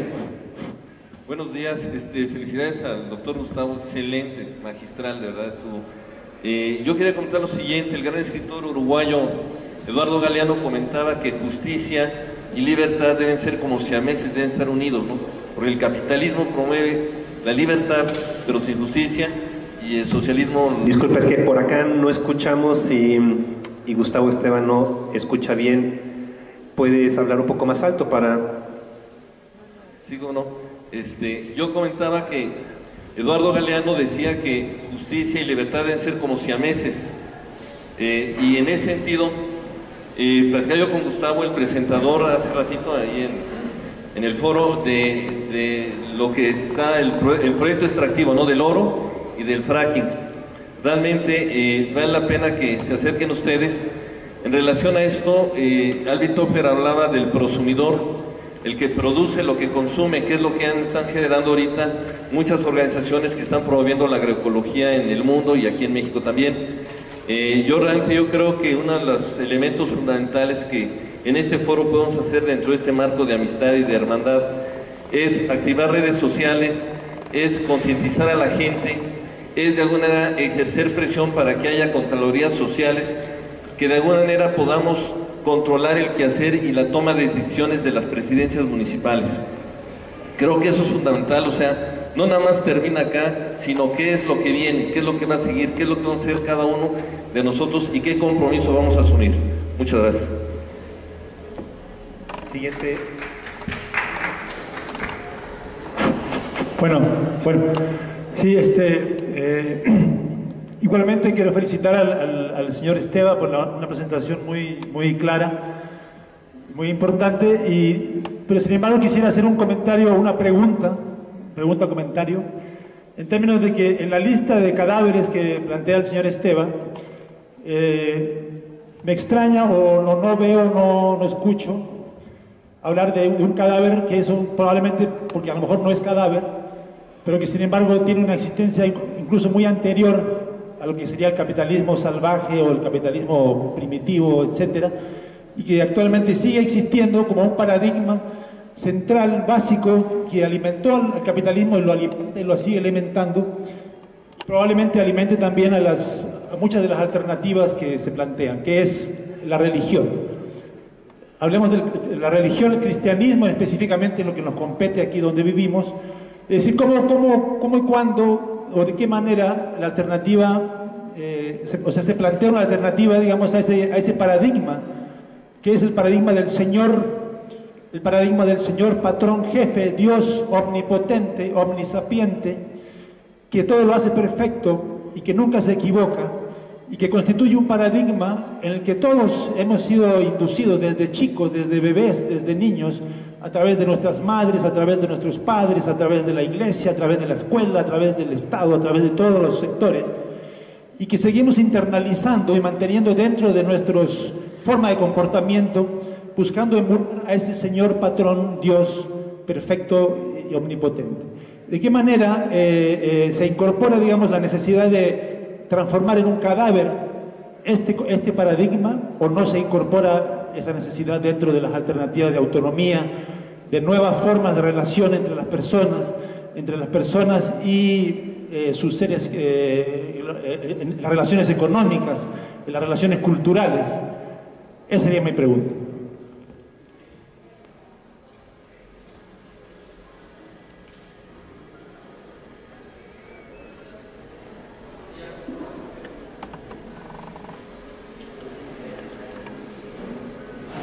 Buenos días.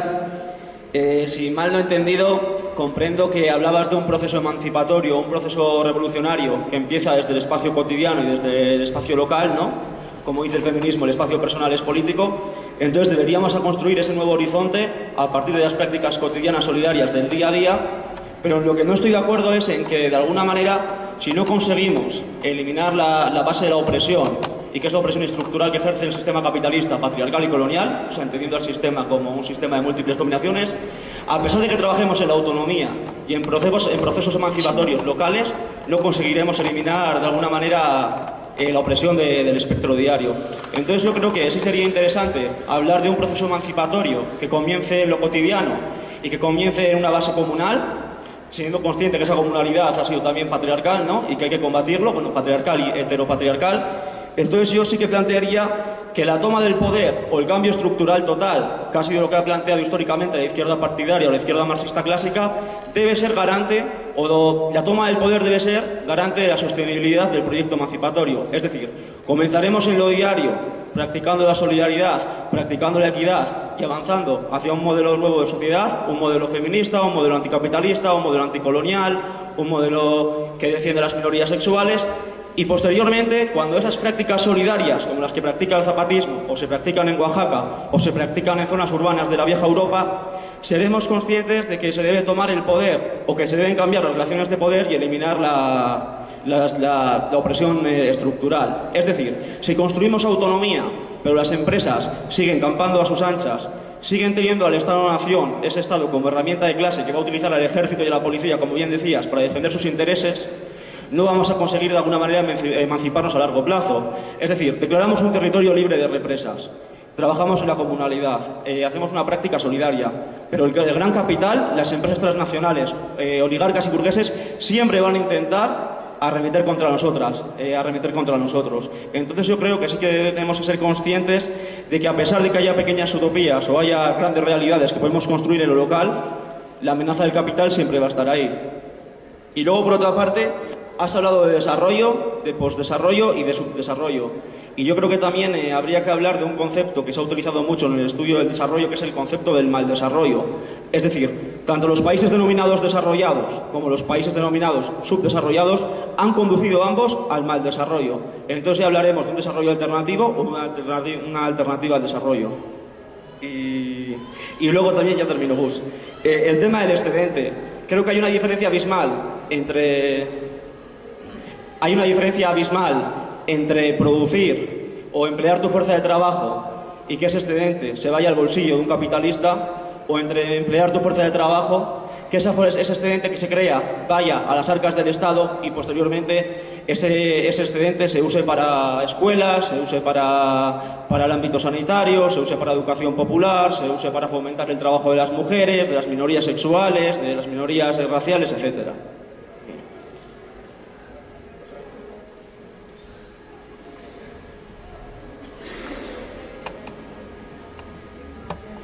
Gustavo, como siempre, ahí batallando contigo.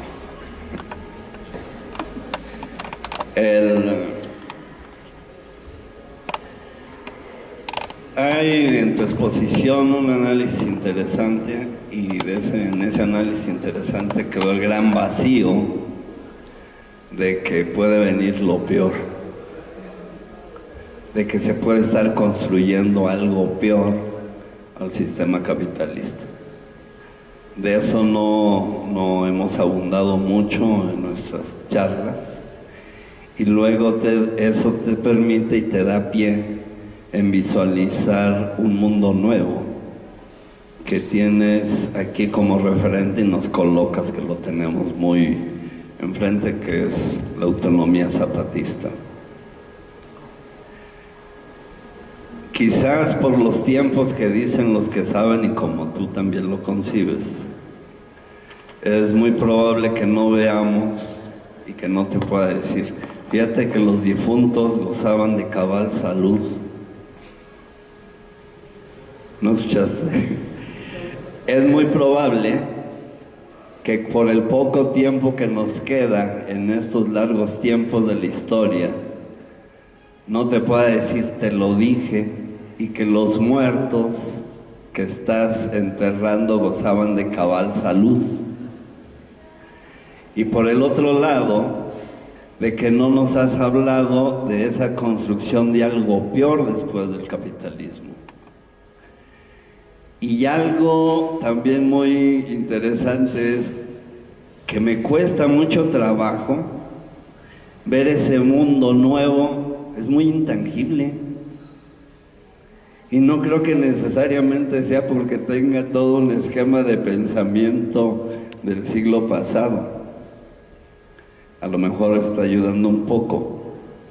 Pero cuando nos colocas al zapatismo como el mundo nuevo que se está construyendo, con tu misma argumentación te puedo decir que se están replicando una serie de formas de organización desde los gobiernos, en la educación, en la salud. Es más, hay cursos de género en las comunidades zapatistas.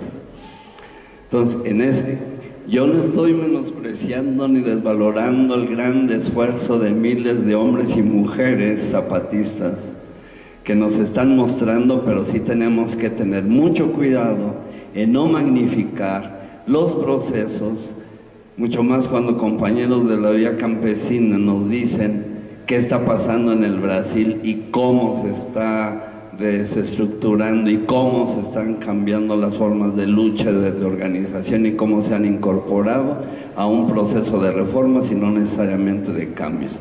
Entonces, así como que había que ir matizando, cuidando, sin magnificar pues los procesos que estamos viviendo. Sí. Buenos días, compañero Gustavo Esteban. Gracias por compartir.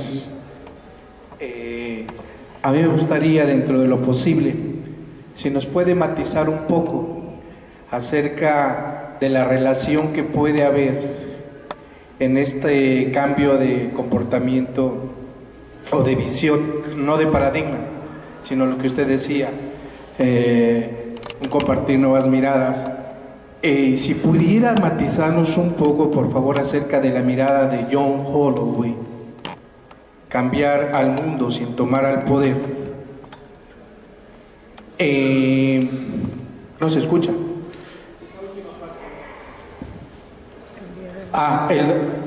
Cambiar al mundo sin tomar el poder, de John Holloway, que incluso ha habido ahí, pues obviamente, como es normal, un debate académico todavía muy fuerte que ha influido en el zapatismo entre Enrique Dussel y John Holloway, y que está todavía el debate interno y externo, y que llega a estos espacios en donde se está reflexionando y debatiendo y que llega en algunos momentos de reflexión y ver qué tipo de poder, de qué tipo de poderes estamos hablando. Si lo pudiera matizar este compañero Gustavo, se lo agradecería mucho.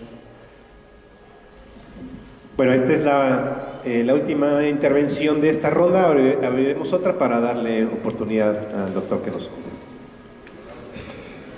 Muchas gracias por un paquete muy lindo de preguntas que darían lugar a otra hora de discusión, pero voy a tratar de hacerlo lo más breve posible. Quisiera subrayar evidentemente que Galeano tiene también razón en esto de los gemelos que son justicia y libertad y que no podemos hablar de una sin la otra y que esto nos permite saber que vivimos presos en esta sociedad que no tiene justicia. Yo quisiera subrayar, siendo muy importante lo que comentó el compañero, cuando habla de la Contraloría Social en las comunidades, en los municipios, pienso que es una tarea fundamental que nos ocurrió, que no estábamos preparados para una lluvia de dinero que cayó a los municipios. En lugares como Oaxaca era normal que un presidente municipal pidiera prestado a los ciudadanos para poder ir a la ciudad de Oaxaca a hacer una gestión porque no tenía un centavo, porque era un cargo, una carga sumamente fuerte para quien servía en ese cargo de presidente municipal. Y de pronto en esos municipios llegan decenas de millones de pesos y no existe un procedimiento ni administrativo, ni social, ni político para manejar esos dineros. El poder se convierte en un botín, empieza a haber disputa de los partidos o sin los partidos para poder tener control de esos dineros y no tenemos los dispositivos adecuados. Creo que sin duda un esfuerzo en ese sentido, que la comunidad pueda retomar control de esos procesos ahora que existen recursos tan abundantes, es una tarea sumamente importante para que se retome control democrático de la vida municipal, para que la gente pueda realmente gobernar la vida municipal. Esos dineros en manos de las autoridades hoy se convierten en un instrumento de opresión, de corrupción y de desarticulación del tejido social. Pero, de nuevo, es un tema de discutir, de reflexionar sobre las palabras. Habla el compañero de productores que son consumidores y que producen lo que consumen. Tenemos que huir de esas palabras. Esas palabras se crean para la sociedad económica y capitalista. Esas son las palabras que tenemos que rehuir. Tenemos que volver a ser las personas que estamos generando nuestra propia vida. No somos consumidores. Consumir significa, la palabra significa destruir. Consumirse algo es destruirlo. No se trata de vivir destruyendo. No se trata de vivir en la esfera de la producción y del consumo. Se trata de recuperar una manera de vivir que abandona esas categorías.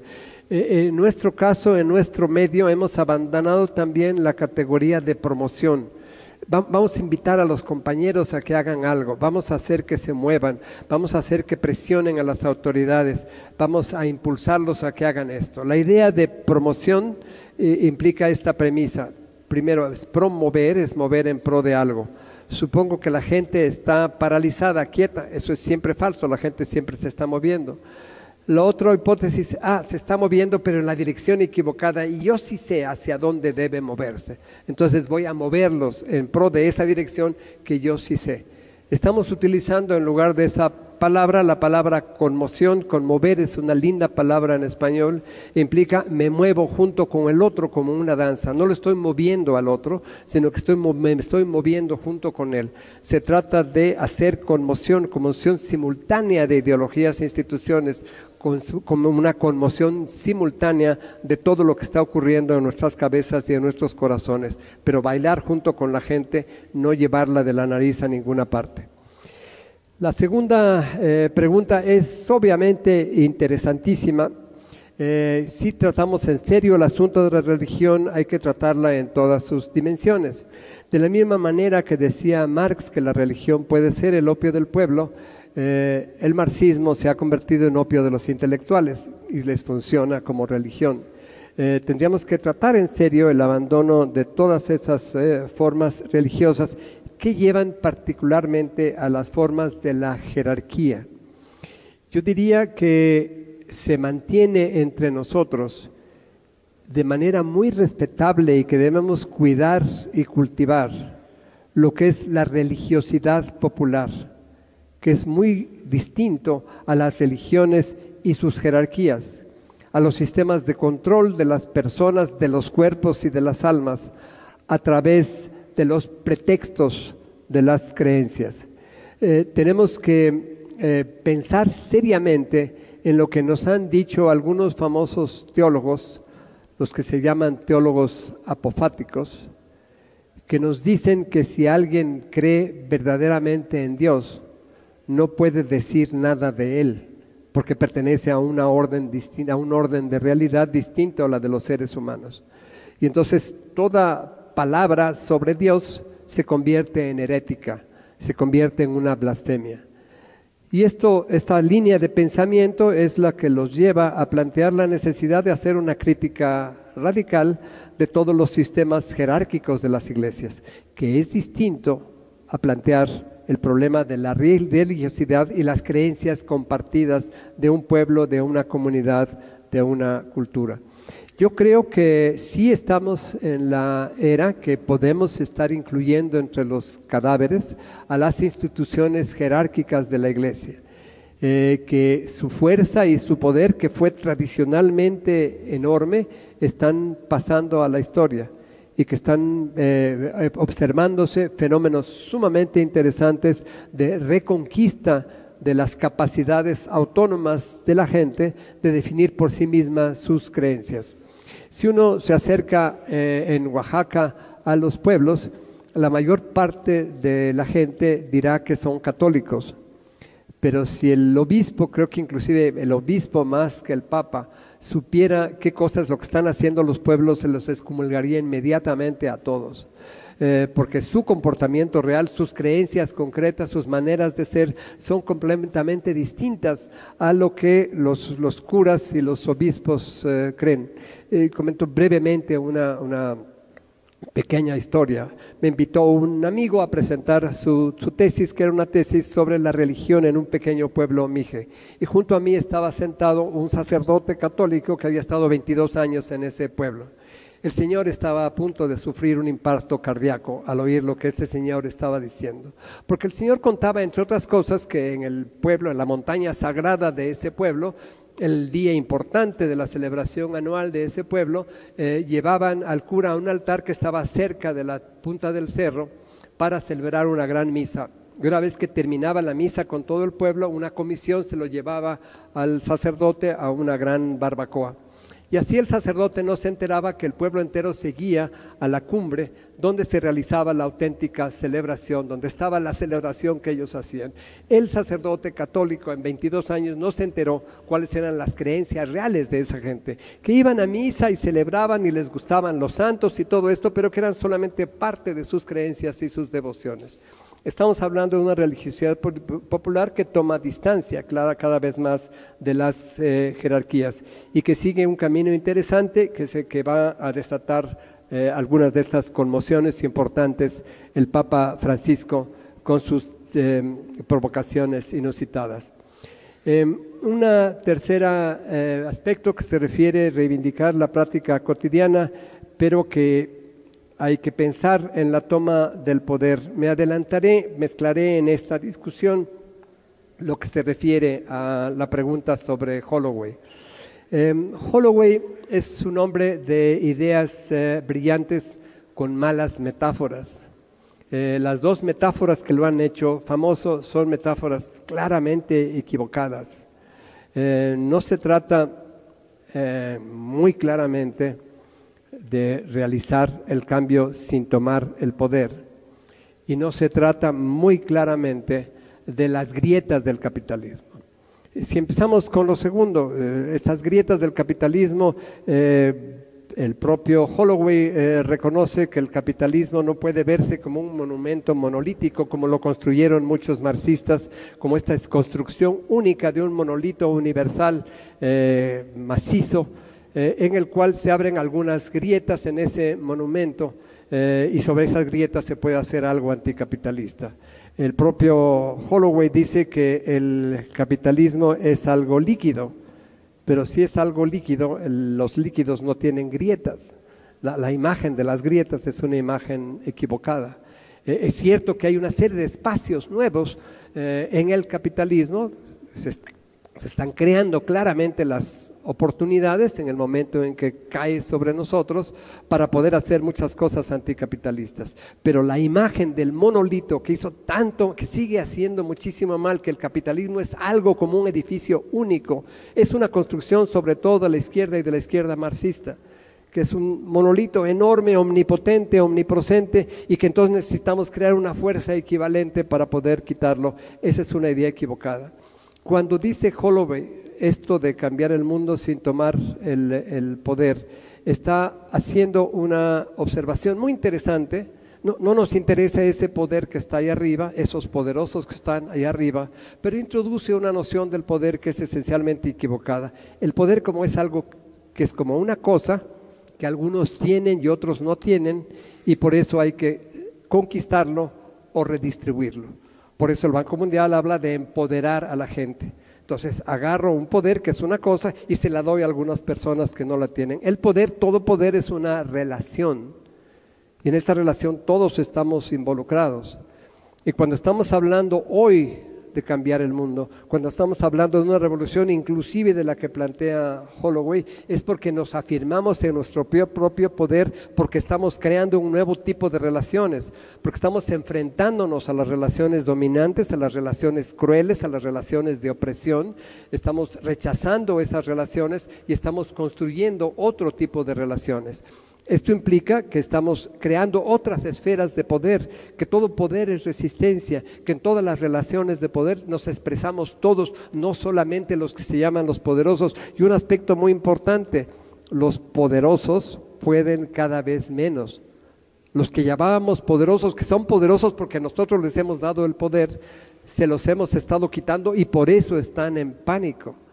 En la medida en que conservamos la idea de transferir nuestras capacidades, nuestras maneras de ser, nuestros poderes y facultades, y los poníamos en las manos de alguien, que esto era una tradición que heredamos, se mezcla aquí la religión y la política, que heredamos del sistema feudal. Era el Papa que venía a la coronación de cada rey y venía a decirnos a todos: ustedes deben aceptar que este señor sea su rey porque fue voluntad personal de Dios. Dios tomó la decisión que este señor fuera su rey. O sea, es que tienen que obedecerlo. Y la gente que creía empezaba a obedecer a mi tocayo. Esta forma que nos llevaba a pensar que allá arriba estaba el poder, que el poder venía del cielo, se heredó en las sociedades democráticas y se pensó que era posible y conveniente que nosotros todos pusiéramos nuestros poderes en las manos de algunos allá arriba que nos representan. Pero ya sabemos que eso fue una gran tontería, que eso nunca ha sido cierto. Y finalmente, donde se inventó la democracia moderna en Estados Unidos, finalmente, al fin, la gente puede hablar, millones de personas lo están diciendo en voz alta, a partir de que Occupy Wall Street llegó y dijo: eso solo representan al 1%, no nos representan al 99%. Y ahora lo podemos saber y lo podemos decir con toda seriedad, que todas esas estructuras de poder, históricamente en todas partes del mundo, se han corrompido y nunca pueden representar realmente la voluntad popular. Cuando hablamos hoy del proceso de cambio, del proceso de revolución, no es de nuevo una forma de reestructurar los poderes allá arriba, de cambiar los que detentan esos poderes que siempre son de usurpación, saber que las revoluciones no fueron la toma de la Bastilla o el Palacio de Invierno, que las revoluciones son otra cosa que ocurre aquí entre la gente, que ocurre entre nosotros y que tiene una repercusión sobre las estructuras en las que se institucionaliza la nueva correlación de fuerza. Así es que no estamos hablando, esta idea, esta ilusión, esta fantasía patológica de pensar que vamos a tejer un cambio, vamos a imaginar un cambio, y entonces tomamos este aparato de opresión, pero en nuestras manos va a ser para bien de todos. Una vez que nosotros estemos ahí, no estos usurpadores, nosotros vamos a usar ese aparato de opresión para el bien de la gente. Nosotros utilizaremos y revertiremos estas instituciones y haremos que esas instituciones sean garantes de las nuevas cosas que queremos que ocurran. La historia universal muestra que no ha ocurrido así, que así no ocurren las cosas, que ese no es el mundo real, que es una fantasía obsoleta que ha llegado el tiempo de abandonar por completo. Se habla de que las empresas siguen haciendo de las suyas, que los gobiernos siguen haciendo de las suyas con sus policías y con sus mecanismos de apoyo. Sin duda alguna, esta es la lucha. Yo diría, adelantándome a lo que planteó Gaspar sobre lo peor. Lo peor no es algo que va a venir, ya llegó. El capitalismo, el sistema, el Estado-Nación se está cayendo, pero está cayendo sobre nosotros, no allá afuera, no en algún lugar distante. El horror que tenemos enfrente es un horror que está ocurriendo en nuestras vidas todos los días. Es también algo que tenemos que ver y reconocer. Seguir pensando hoy en México, que tenemos algo así como un Estado de Derecho, algo así como un régimen democrático, que en este país es posible todavía que nos organicemos para que a través de las elecciones vamos a crear una estructura de poder diferente y a través de un nuevo partido vamos a conseguir que ese partido allá arriba reoriente las instituciones. Pensar que vamos a poder utilizar todas las leyes para nuestro beneficio, para proteger a la gente, para proteger a la naturaleza, es una fantasía perniciosa. Este horror de que estamos hablando es que en lugar de la dinámica de la operación capitalista, una de las cosas de la dinámica capitalista que daba una cierta estabilidad social era una tregua entre trabajadores y patrones, en el cual los trabajadores generan la ganancia, ellos son los productores de la plusvalía, a cambio de que los patrones generen los empleos, en donde los trabajadores van a tener su ingreso. Esa tregua, ese pacto social se rompió ya. Los trabajadores están produciendo más ganancias que nunca y los patrones no están produciendo los empleos para la gente. Y esto lo sabemos que ocurre en todo el mundo. Cuando hablamos del capitalismo exhausto es que si una empresa pone aquí abre hoy una fábrica con 500 empleos, deja sin trabajo a 5,000 personas en alguna otra parte del mundo. Ya no está reproduciéndose la contratación de personas, la acumulación por la contratación de trabajadores. El horror está aquí. El horror en el esquema productivo, que ya no es en la forma capitalista que era terrible, sino que es en la forma del despojo más abierto, colonial y salvaje que uno puede imaginar, donde matar a la gente se convierte en uno de los daños colaterales de la operación normal del capitalismo de hoy, donde no se trata de contratarla, no se trata de unos marginados que se quedan atrás, sino que se trata de números muy grandes de la población. La fachada democrática que había mantenido el Estado, que había dado cierta estabilidad al régimen capitalista, es una fachada que está totalmente desmoronada. Tenemos enfrente un régimen de despojo abierto y salvaje, donde se pierden todas las formas de la democracia que habían mantenido ese régimen en operación. Tenemos una forma salvaje, autoritaria. Algunos de nosotros estamos diciendo, se está utilizando la palabra fascismo, yo creo que no se aplica. Tenemos que acordarnos que el fascismo tenía un componente de socialismo que no se da ahora, era nacionalsocialismo. Había el fascio, que eran trabajadores en Italia.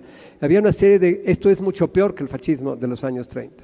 Si lo que tenemos en este momento, no para mañana, no para un futuro, hoy aquí entre nosotros en el mundo entero, es un régimen de horror realmente insoportable. La gente está reaccionando por eso, por razones de estricta supervivencia, o quizás algunos en nombre de antiguos ideales, tiene que ponerse en movimiento porque el horror que tenemos encima es realmente insoportable. Estamos viviendo bajo una condición que no se puede soportar más, que hay millones y millones de personas que están literalmente muriendo por este horror. Por esto estamos en movimiento. No hay buen desarrollo. Sí se usó la palabra mal desarrollo para una tontería de los años 80 y 90, que se trataba de dar nuevo ánimo al desarrollo, desarrollando de nuevo lo que estaba mal desarrollado. Pero yo creo que no es una palabra que se aparte de la lógica general del desarrollo. Creo que sintetizaría mis comentarios a varias de las riquísimas preguntas diciendo, creo que es importante dejar para siempre la idea de que nuestras pequeñas acciones personales en este mundo son irrelevantes porque el mal es sumamente grande, porque el capitalismo es un sistema mundial, porque esa visión, como la del cambio climático, es una visión paralizante que nos ha dicho por 150 años, proletarios de todo el mundo unidos, mientras no tengamos una fuerza semejante a la del capital no vamos a poder hacer nada. Esa es exactamente la visión leninista que estamos abandonando. Es decir, no necesitamos apelar a la teoría del caos para saber que hoy aquí nosotros en cualquier parte del mundo estamos cambiando el mundo total mediante nuestra acción concreta y directa. ¿Cómo vamos a reorganizar todas las instituciones? Es otra discusión que quizás podamos empezar más adelante.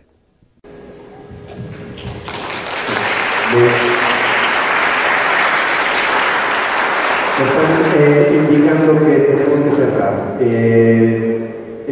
Nos hemos alargado un poco y al final de cuentas en toda esta reflexión de lo que está pasando con el capitalismo nos imaginamos también como aquel cimarrón que logra emanciparse de las cadenas y a la hora de que por fin se rompen las cadenas dice, ¿y ahora para dónde corro?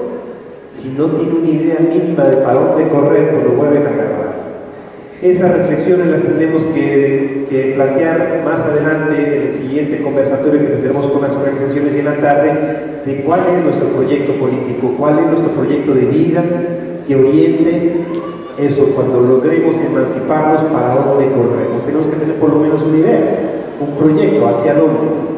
Pues no sé que este no es tampoco un pasaporte para mi tocayo Gustavo Esteban, porque no lo necesita, sino es simplemente un reconocimiento y un agradecimiento de su presencia y de haber hecho tantísimo esfuerzo por acompañarnos y estar aquí, y por ello te queremos entregar esta constancia de que has estado con nosotros, con nosotras, y te agradecemos infinitamente que hayas llegado hasta acá. Gracias, tocayo, un fuerte aplauso.